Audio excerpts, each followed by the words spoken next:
Assalamualaikum dan selamat pagi. Bersama saya, Abang Muasli Abang Abdul Samad dalam Berita Pagi Sarawak edisi Sabtu 6 Jun. Para pelabur dipelawa untuk melabur dalam penanaman koko secara komersial. Timbalan Menteri Perusahaan, Peladangan dan Komoditi Willy Monjin berkata ini kerana industri koko terutamanya sektor huluan mempunyai permintaan yang tinggi setiap tahun, namun pada masa ini hanya diusahakan oleh para pekebun kecil. Kita mempelawa pelabur-pelabur untuk membuat penanaman koko secara komersial, sebab setakat ini kebanyakan daripada penanam koko kita adalah daripada pekebun-pekebun kecil, dan kita ingin melakukan sesuatu yang lebih kepada economic of scale ataupun ekonomi bidangan. Sebab kalau kita buka secara ladang, kita boleh menggunakan teknologi, kita boleh mengeluarkan produk secara berskala besar. Katanya penanaman secara komersial diyakini akan membantu negara untuk meningkatkan produk huluan koko, seterusnya meningkatkan pengeluaran produk hiliran komoditi berkenaan. Tegasnya industri koko masih relevan walaupun mempunyai jumlah pengusaha yang semakin mengecil. Timbalan Menteri itu menyatakan demikian pada sesi lawatan ke Pusat Penyelidikan dan Pembangunan Koko, Lembaga Koko Malaysia di Kota Semarahan. Lawatan bertujuan meninjau perkembangan terkini pembangunan kompleks Sara Koko Cluster yang dijangka mula beroperasi pada penghujung tahun ini. Kompleks yang mula dibangunkan pada 2006 itu dijadualkan siap sepenuhnya pada Oktober depan. Sara Koko Cluster merupakan kawasan penanaman koko yang tertumpu di Sebuyau, Asajaya, Kota Semarahan dan Padawan selain kawasan Parlimen Puncak Borneo. Kluster koko ini dicadangkan untuk diperluas ke Terbedut dan Serian melibatkan kawasan penanaman koko seluas 860 hektar dengan penglibatan 1,138 pekebun kecil. Sebanyak 6,012 permohonan bantuan ibu bersalin diterima di Sarawak setakat 31 Mei lepas bagi setiap ibu yang layak bermula 1 Januari tahun ini. Menteri Kebajikan, Kesejahteraan Komuniti Wanita, Keluarga dan Pembangunan Kanak-kanak, Datuk Seri Fatimah Abdullah berkata, daripada jumlah itu, sebanyak 5,221 permohonan adalah daripada ibu yang telah bersalin. Dedah Datuk Seri Fatimah, 304 permohonan adalah daripada ibu yang belum bersalin, manakala 487 permohonan merupakan permohonan pendua dan kelahiran bukan pada tahun ini. Kelahiran bukan pada tahun 2020, maknanya sebelum 2020-nya coba nasib lah. But we have to say very sorry, kita mula bantuan hanya pada tahun ini. Datuk Seri Fatimah memberitahu daripada jumlah itu 2,650 pemohon telah berjaya dikreditkan ke akaun pemohon, manakala baki permohonan masih dalam proses pembayaran. Beliau berkata demikian pada sidang media di Kuching.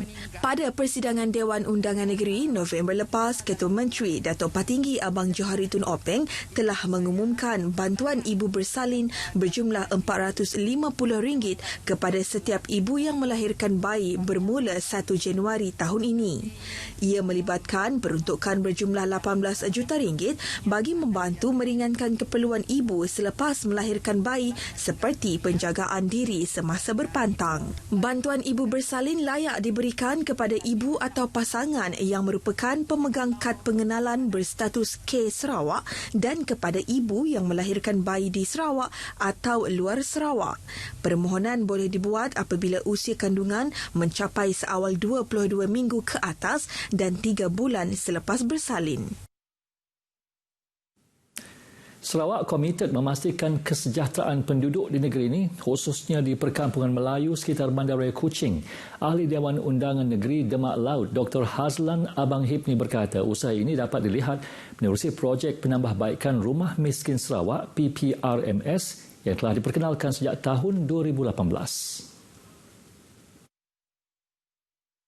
Dr. Hazlan berkata, menerusi program itu, sejumlah 88 buah rumah uzur di kawasannya telah dibaik pulih. Katanya bantuan itu bagi memastikan penduduk di kawasan berkenaan menikmati kehidupan lebih selesa. Dihubungi Pemerintah RTM di Kuching, Dr. Hazlan menambah, setakat ini sebanyak 300 pemohon masih menunggu giliran di bawah projek sama. Walau bagaimanapun, pihaknya mengutamakan keadaan rumah yang kritikal untuk dibaik pulih.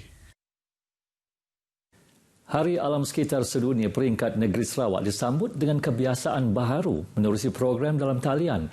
Menerusi kenyataan media Jabatan Alam Sekitar JAS Negeri, program sambutan ini telah diadakan secara dalam talian menggunakan aplikasi Zoom Pro pada 20 Mei 2020 lalu. Seluruh warga JAS Negeri Sarawak turut serta menjayakan program ini bagi tujuan hebahan dan promosi kepada masyarakat mengenai kepentingan melindungi alam sekitar. Sementara itu, Pengarah Alam Sekitar Negeri Sarawak, Hamzah Mohamad, dalam ucapannya menyeru semua pihak agar terus menjaga alam sekitar untuk mengekalkan keseimbangan alam dan melindungi kepelbagaian biologi. Antara acara yang diadakan ialah pertandingan melukis poster sempena sambutan Hari Alam Sekitar Sedunia 2020 yang terbuka kepada anak-anak Taski Abim Semariang A Kuching berumur 6 tahun dengan tema lukisan Biodiversity. Aktiviti ini selaras dengan tema Hari Alam Sekitar Sedunia bertujuan menerapkan nilai-nilai menghargai dan mengenali kepelbagaian flora dan fauna di peringkat awal pendidikan. Pada masa yang sama, JAS mengadakan sambutan Hari Alam Sekitar Sedunia bersama rakan-rakan strategik JAS Sarawak dengan membuat rakaman video dan gambar sambutan di peringkat institusi organisasi masing-masing. Antara organisasi yang terlibat ialah Universiti Malaysia Sarawak, UDIMAS, Sarawak Skills Development Centre, SSDC dan Sarawak Energy Berhad. Balai Bomba dan Penyelamat BPP Bintulu bersama Unit Kesihatan Lembaga Kemajuan Bintulu BDA akan memberi fokus terhadap kerja-kerja sanitasi di taska dan sekolah. Menurut Ketua Balai BBP Bintulu, Timbalan Penguasa Bomba Kristus Buson, operasi ini dilakukan berikutan dengan pengoperasian semula taska dan sekolah pada Selasa ini. Buat masa ini, tas yang lebih akan dibuat kepada tadika, pusat-pusat asuhan dan sekolah-sekolah. Memandangkan kita mendapat banyak permohonan daripada pihak-pihak sekolah dan juga tadika lah untuk buat masa ini. Ditemui selepas melakukan kerja-kerja sanitasi di Wisma BDA, beliau mendedahkan sebanyak 91 bangunan dan 63 kenderaan telah dinyah cemar setakat semalam. Bagi untuk melaksanakan sanitasi ini, sebenarnya kita boleh buat sendiri. Macam pihak sekolah, dia mungkin boleh bersama dengan staf-staf di sekolah dan juga di pejabat juga boleh menjalankan sanitasi ini secara sendiri hanya dengan menggunakan kaedah yang telah ditetapkan oleh OKKM, iaitu 1:9 sepadu klorok lah. Jadi sanitasi ini amat mudah untuk kita melaksanakan. Setiap satu operasi sanitasi dijalankan, ia melibatkan sehingga 10 anggota bomba dan unit kesihatan BDA.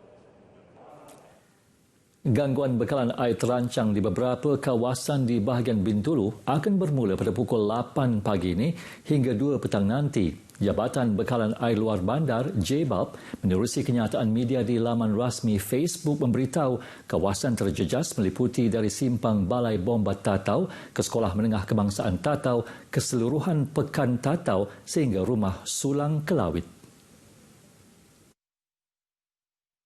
Gangguan tersebut disebabkan kerja-kerja penyambungan paip air dan paip utama kepada Taman Licing. Penduduk yang berada di kawasan tersebut dinasihatkan supaya menyimpan dan menjimatkan penggunaan bekalan air sepanjang tempoh masa gangguan tersebut. Sebarang pertanyaan boleh menghubungi JBAB Bintulu melalui talian 086-344544 pada waktu pejabat atau melalui aplikasi WhatsApp 016-861-8527 dan 012-919-3428. Beberapa buah rizab alam semula jadi di negeri ini akan beroperasi semula kepada umum bermula Isnin ini. Ketua Pegawai Eksekutif Sarawak Forestry Corporation SFC, Zulkifli Muhammad Atun memaklumkan antara rizab terpilih ialah rizab alam semula jadi Samajaya di Kuching, Bukit Lima di Sibu, Piasau di Miri dan Bukit Sembiling di Limbang. Menerusi satu pernyataan, Zulkifli memberitahu para pengunjung perlu mematuhi prosedur operasi standard yang ditetapkan semasa berada di kawasan tersebut. Jelas beliau, SFC telah membuat pengasingan laluan untuk pejalan kaki dan juga aktiviti jogging manakala fasiliti seperti kedai dan kafe tidak beroperasi. Waktu operasi Rizab terlibat akan bermula pukul 7 pagi hingga 10 pagi bagi warga emas, sementara bagi orang dewasa pukul 2 hingga 6 petang.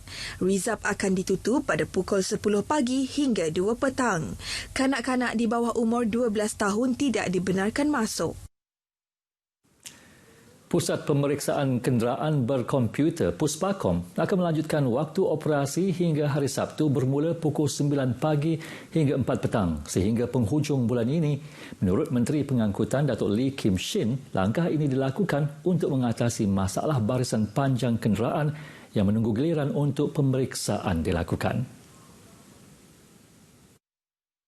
Ujar beliau, aduan yang diterima memaklumkan pemilik kenderaan mula beratur seawal pukul 4.30 pagi dan pelanggan yang telah melakukan janji temu terpaksa menunggu giliran kerana penggunaan laluan yang sama dengan yang jumpa terus. Oleh yang demikian, beliau mencadangkan Puspakom supaya membuka laluan lain untuk memenuhi keperluan pelanggan yang telah membuat janji temu. Datuk Lee Kim Shin berkata demikian semasa melakukan lawatan kerja untuk menilai keadaan di Puspakom Kuching. Dalam pada itu, beliau juga meminta orang ramai untuk membuat janji temu dahulu melalui laman sesawang rasmi syarikat atau aplikasi My Puspakom bagi mengatasi masalah beratur panjang dan memastikan kelancaran proses pemeriksaan.